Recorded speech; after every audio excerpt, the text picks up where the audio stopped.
Yes, And and I'll tell you sure if I you're doing will. it, if you're not, and we stay on track, okay? Yes. Gillian, Yes. you came in to test me, to see if I can help you. Yeah, I had hope that you could help me. 14 years 14. with adductor, Yes. diagnosed by an ear, nose, and throat doctor. He said ST. Did he ever tell you it's adductor or abductor? Adductor. Adductor. Adductor, right. I agree. I didn't even see it in the Yes. report. I can hear it. The clinical ear is the key to your recovery. That's the whole game. On my website, there is, it's voice-doctor and .com. You can get the book, Curing Hopeless Voices, The Strangled Voice. It's medically called spasmodic dysphonia. It's an alternative to Botox. I am not opposed to Botox. I'm saying that it's an alternative if it doesn't work for you. If you want to work on your voice, it takes doing, it takes time. If you're into do me, Botox is a stopgap gap measure, and it's temporary. You can have it 4 to 10 times a year for life, each and every year for life. I'm looking to help people who want to work on their voice to a possible cure. I don't guarantee a cure. I don't imply a cure. But my medical colleagues and my academic friends guarantee there are no cures. So we're in a different world, and I try to help them to understand what I'm doing does report documented ongoing cures for 35 years. And in the book, Curing Hopeless Voices, you will find the documentation of the cures. They come from the Mayo Clinic, from UCLA Medical Center, 15 cures alone at the Medical Center, UCLA, where I used to be on the staff and faculty for 8 years, and I ran the voice and speech clinic. So I'm in private practice, and I enjoy doing what I'm doing and helping people who have so-called hopeless voices get a handle on it, possibly a voice improvement, a recovery, and then you get a possible cure. But there are cures. Gillian, how do Yes. you feel about your voice? How do I feel about my voice now? How do you feel about your new voice? I feel it's loud and sing-songy, but Loud everybody and says sing-songy, it's yes. good. Tell me more. Loud, sing-songy. That's what I hear. Deborah, is it loud and sing-songy? No, I think it's normal. It sounds good. In one day, she's progressed quite a bit. Right. This is the old voice. 1, 2, 3, 4, 5. Now, when you use the new voice, you sound strange, funny, To me. artificial to you. To me. But people tell me I sound normal. So I But you have don't to feel get... normal. No, I have to get accustomed That's to right. this voice. It's unfamiliar to you. Totally. Right. And that's what it's all about. If you don't work at it, you won't use it because it doesn't feel right. And when you're in a group, if people tell you, what do people tell you in that group? I sound normal. You do. You are normal. I don't Why are you in feel, my office?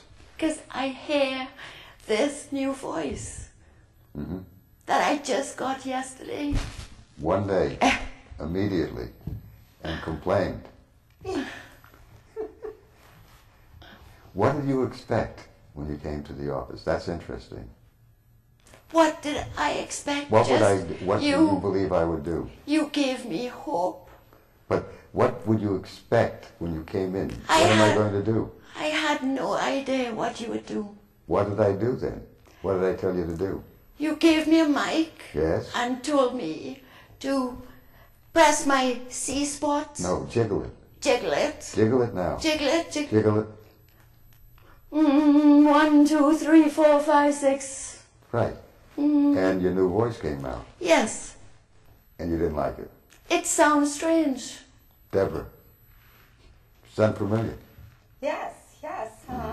I know, I thought mine was higher and it sounded kind of childish maybe in a way. Mousy? Mousy. You didn't like it. I think I said, I sound like Mickey Mouse. Right. Does anybody you talk with on the phone say you sound like Mickey Mouse? No.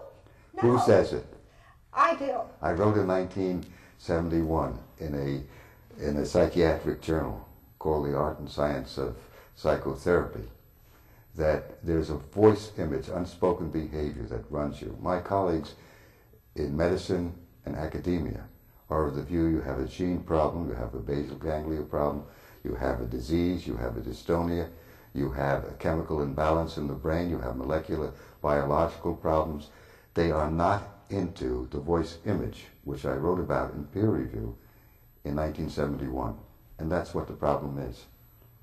You have accustomed yourself to a sound that doesn't make your day, and when it changes, that doesn't make your day. So you're between what is called a rock and a hard place. I want you to tell the audience that you feel you're sing-songy, loud, offensive, whatever. Definitely very loud, very sing-songy. Just, that's what I'm hearing. Now go back to the old voice. I challenge you to go back to the old voice. I don't want to. All right. I love that. You come from Trinidad. Trinidad and 1, Tobago. 2, 3, 4, 5. You want to live with that? Definitely not. And that sounds good compared to where you were on the phone. Yes. I didn't understand one word of what you said on the phone. You said that you can't talk to strangers. On the phone. Right. Strangers. Yes. And I was a stranger. Yes. Once I see. Well, we want to change that because you're talking to strangers all the time. I'm saying use the phone. Talk on the phone. I in the will. office. Oh, with this voice, I'll test it out. Yes. Okay? What I do is I encourage you to use the phone and to use the new voice and see if anybody says anything.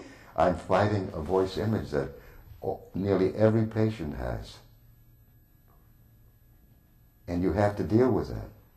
You have a voice identity, a voice image that says, when I talk with this is a voice I'm looking, this is a young lady who's on this program. She's cured of the condition. And she spent... Feels marvelous, Dr. Cooper. She can talk normally. She has no problems at all. She had 5 Botox shots by the best, one of the famed medical centers. She was looking for another approach, and I showed her what to do. People who knew her with that voice that you heard were shocked to hear her when she had the new voice. But what she found is her friends didn't like the new voice because she wasn't handicapped anymore. And so she had a problem, she found out. And I said, that's the problem.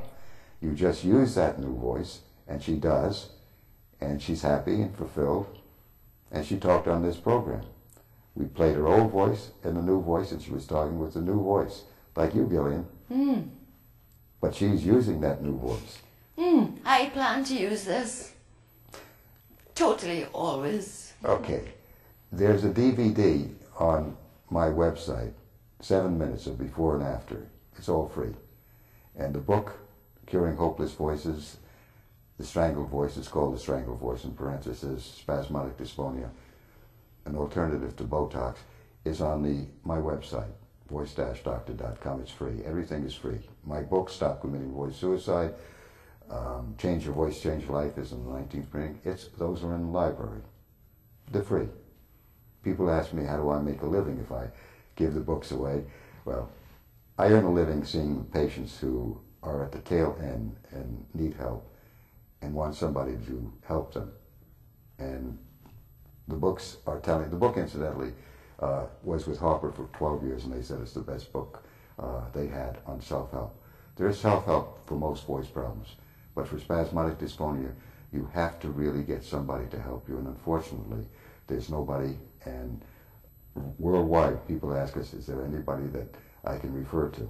Unfortunately, there is nobody doing what I do, which is a very, very tragic situation. Because patients need somebody in their neighborhood, in their vicinity. I certainly would like to help them and train them and so forth, but I don't have that privilege. I'm persona non grata in my field, reporting cures. My own field, the American Speech Hearing Language Association, says there are no cures and that Botox or surgery or speech therapy is treatment. But speech therapy does not report a single cure ever. What I do is called direct voice rehabilitation.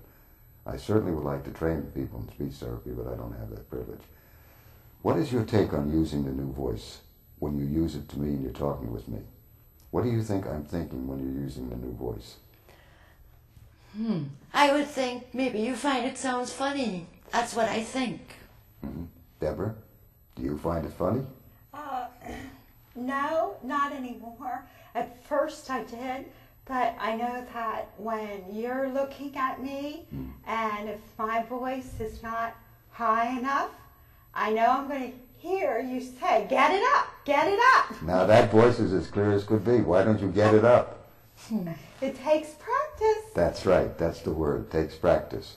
Because you didn't get it up. You got it down. I challenge Gillian to get her voice down as she talks on the phone and squeeze it. I challenge you to do that. Can you do that? I love your Thank you. Because the is where you want to go. The is natural. I developed that in 1972.